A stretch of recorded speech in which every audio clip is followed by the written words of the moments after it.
फातिमा की रानी माँ, प्रभु यीशु की माँ, आसरा तू ही है माँ।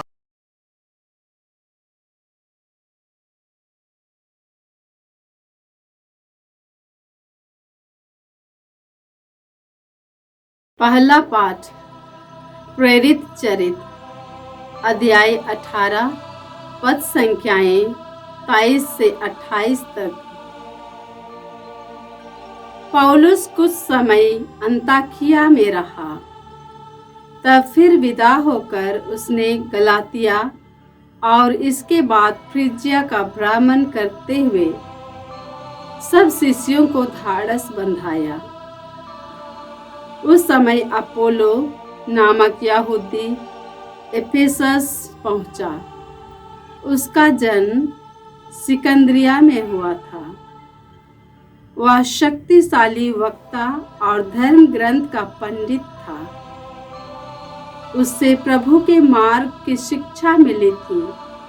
वह उत्साह के साथ बोलता और यीशु के विषय में सही बातें सिखलाता था।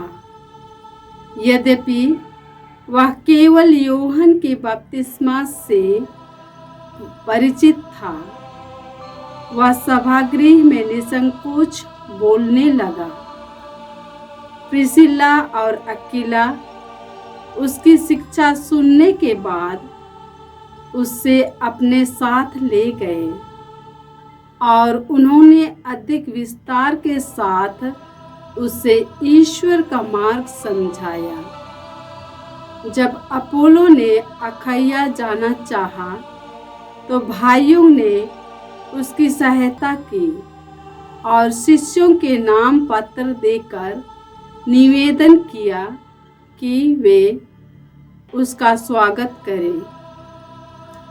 अपोलो के वहां पहुंचने के बाद उससे विश्वासियों को ईश्वर की कृपा से बहुत लाभ हुआ, क्योंकि वह अकट्य तर्कों से यहूदियों का खंडन करता और सबके सामने धर्म ग्रंथ के आधार पर यह प्रमाणित करता था कि ईश्वर ही मसीह है। प्रभु की वाणी। ईश्वर को धन्यवाद। वचन अनुवाक्य। ईश्वर समस्त पृथ्वी का राजा है। ईश्वर समस्त पृथ्वी का राजा है। सभी राष्ट्र तालियां बजाएं और प्रफुल्लित होकर ईश्वर का जयकार करें, क्योंकि वह प्रभु है, सर्वोच्च है, आराध्य है। वह समस्त पृथ्वी का महान राजा है। अनुवाक्य। ईश्वर समस्त पृथ्वी का राजा है। ईश्वर समस्त पृथ्वी का राजा है। ईश्वर समस्त पृथ्वी का राजा है।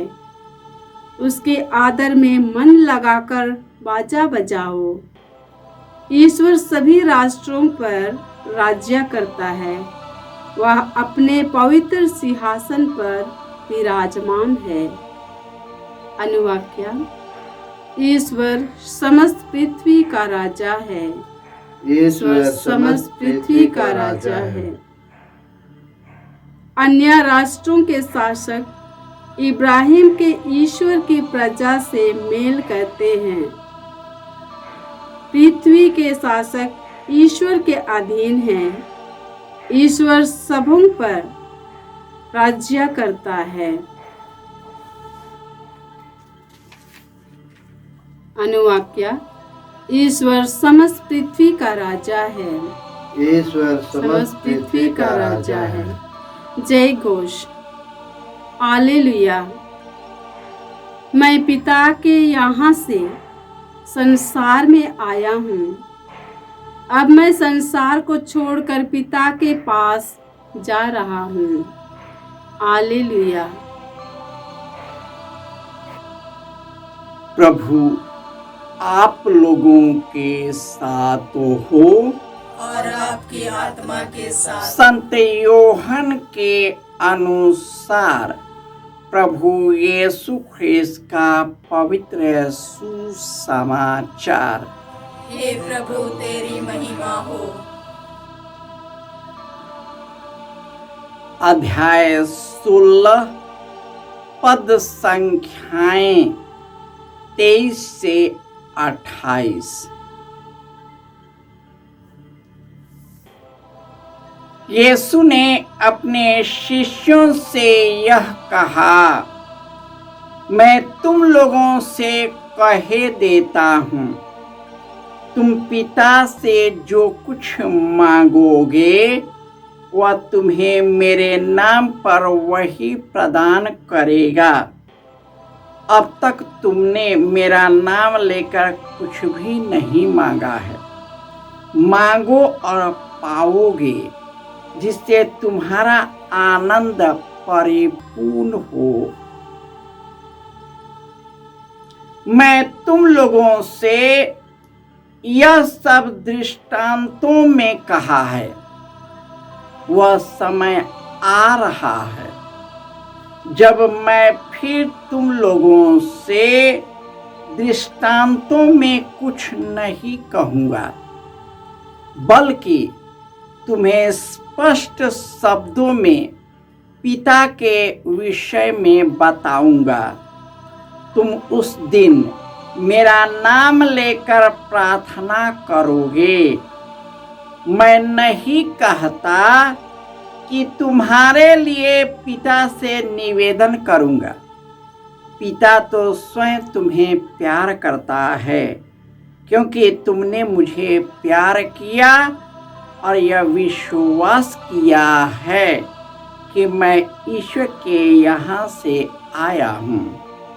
मैं पिता के यहाँ से संसार में आया हूँ। अब मैं संसार को छोड़कर पिता के पास जा रहा हूँ।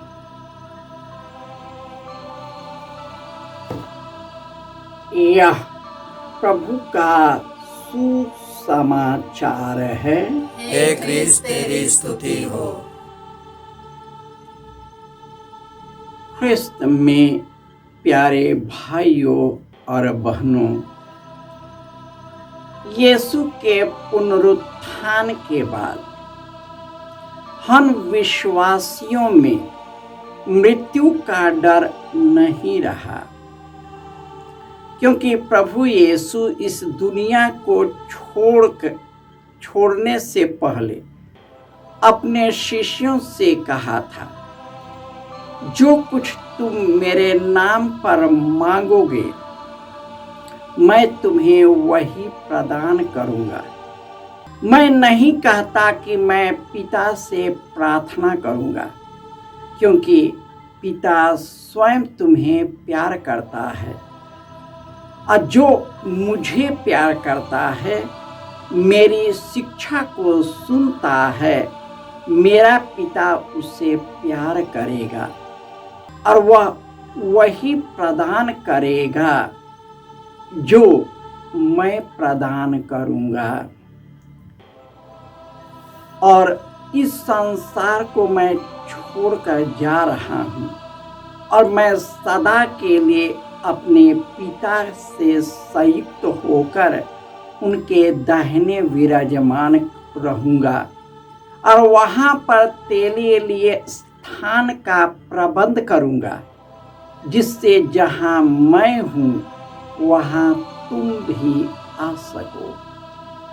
ख्रिस्त में प्यारे भाइयों और बहनों, हमारे विश्वासी संत और महात्मा इसलिए यीशु के कारण सूली पर चढ़ गए, बहुत दुख उठाए और यीशु के कारण तड़प तड़प कर मर गए, क्योंकि उनके लिए यह तात्कालिक जीवन सब कुछ नहीं था। उनका जीवन यीशु में सुदृढ़ था, और वे जानते थे कि यीशु हमें अनंत जीवन से भरेगा। यह दुनिया, यह जीवन अनंत नहीं है। यह शरीर क्षण भंगुर है और यह दुनिया भी हमारे लिए क्षण भंगुर है। जिस दिन इस दुनिया को छोड़ते हैं उसी दिन हमारे लिए इस दुनिया का अंत होता है। परंतु जो यीशु में जुड़कर उनकी शिक्षाओं को ग्रहण करते हुए उसमें विश्वास करता है और उसके नाम से जो कुछ मांगता है ईश्वर उसे प्रदान करता है। जब पौलुस कोरिन्थ में थे, जब एफेसुस पहुंचे तो अपोलो नाम का एक व्यक्ति जो यीशु को प्यार करता था और वह यूहन्ना बपतिस्ता को अच्छी तरह जानता था, उसे धर्म ग्रंथ मालूम था और पवित्र आत्मा से परिपूर्ण व्यक्ति था और वह पौलुस के साथ यीशु के पुनरुत्थान का साक्ष्य देने लगा और जो कोई उसमें विश्वास करता था यीशु के नाम पर बपतिस्मा देता था और यीशु उन लोगों को पवित्र आत्मा से भर देता था। और पिता ईश्वर इतना प्यार करते थे कि वे यीशु के नाम पर कई चिन्ह और चमत्कार दिखाते थे। यह बताता था कि यीशु जीवित है और अनंत काल तक जीवित रहेगा। उनके जीवन में दुख आया, तकलीफ आया, विरोधों का सामना करना पड़ा, कई दुश्मन पैदा हुए, कई लोगों ने उसके विरुद्ध भड़काया, लेकिन वे ईश्वर के आत्मा द्वारा परिपूर्ण थे, इसलिए वे मृत्यु पर विजय प्राप्त किए। और इस तरह उसने यीशु के नाम पर मृत्यु को गले लगाया ताकि उनको अनंत जीवन प्राप्त हो सके। हमें इसी दुनिया में, इसी जीवन में सीमित नहीं रहना है। हमें जब हम यीशु में विश्वास करते हैं कि यीशु हमारा भला गड़ेरिया है, तो मेरा भला गड़ेरिया है। वह वाक्य नहीं है, यह यीशु ही उस शब्द को हमारे जीवन में चरितार्थ करता है, क्योंकि वह ईश्वर का वचन है और ईश्वर का वचन शाश्वत है। ईश्वर का वचन परिपूर्ण जीवन देने वाला है। वह मृतकों को भी जीवित करता है और उसी वचन के द्वारा ही, शब्द के द्वारा ही यीशु शरीर धारण किया, हमारे बीच निवास किया। तो यीशु ने जो भी वचन दिया है, जो भी शिक्षाएं दी है, वह अनंत और जीवन है।